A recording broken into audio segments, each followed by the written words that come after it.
We're here because free speech is under attack. We're here because people are being convinced that socialism works.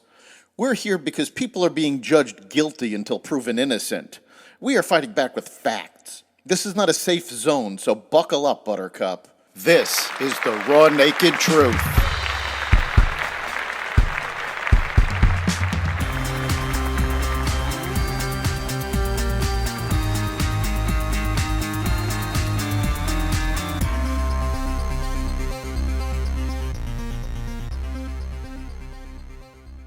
Iran escalates, tornadoes decimate Mississippi, and more. Welcome to the Raw Naked Truth. I'm your host, Eric Lupkin, and here's the news you need to know. A U.S. service member was wounded in a series of new attacks Friday targeting U.S. bases in Syria following Thursday's fatal drone attack on a U.S. base.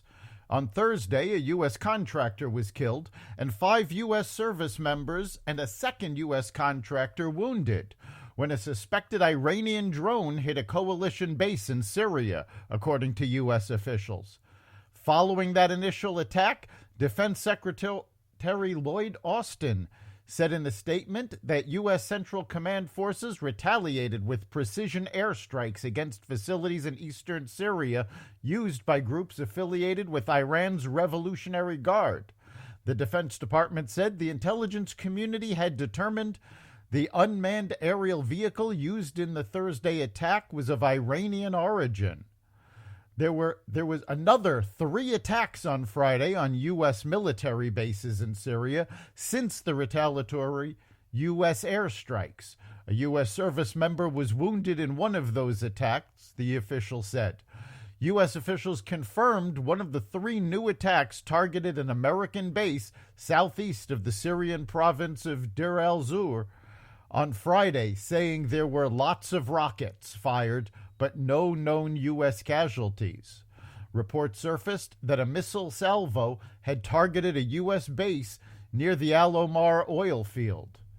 The Reuters news agency and local media, including a pro-Iran outlet based in Lebanon, first reported the strike.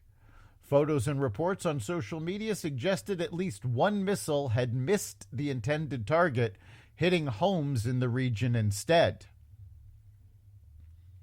President Biden on Sunday declared a disaster in Mississippi following a devastating storm and tornadoes that left a swath of destruction through parts of the state.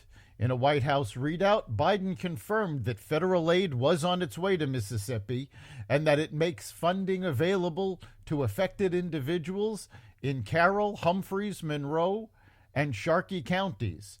In a separate statement, Biden said he was praying for those who have lost loved ones in the devastating tornadoes in Mississippi and for those whose loved ones are missing, and that the images from the destruction were heartbreaking. At least 25 people have died and dozens are missing following the tornadoes, with that number expected to rise. About 100 people participated in a rally in Hong Kong on Sunday, the first protest since China imposed tough restrictions on the rights of people in the semi-autonomous territory. The demonstrations were marching against a land reclamation plan in the eastern part of the financial hub. Police imposed tight restrictions on the event, cordoning off protesters from the press.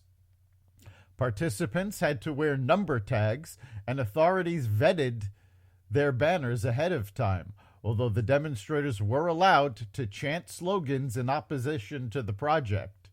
One demonstrator, requesting anonymity, said the conditions were ridiculous. I am here to join a march, not a shame parade, he said. Former President Donald Trump appeared to be losing his hold on his base at a rally in Waco. The typically raucous crowd went silent when he mocked Florida Governor Ron DeSantis, his expected presidential rival, on Saturday. Speaking to his supporters, Trump said DeSantis asked him for an endorsement for his 2018 governor's race, claiming the Florida Republican came to him with tears in his eyes. The former president ultimately falsely touted himself as DeSantis' savior, claiming it was his endorsement that secured a win for the Florida governor. But as Trump imitated DeSantis in a pleading voice, the throngs were unusually silent, failing to cheer as they did when he attacked other foes such as Hillary Clinton or Ted Cruz.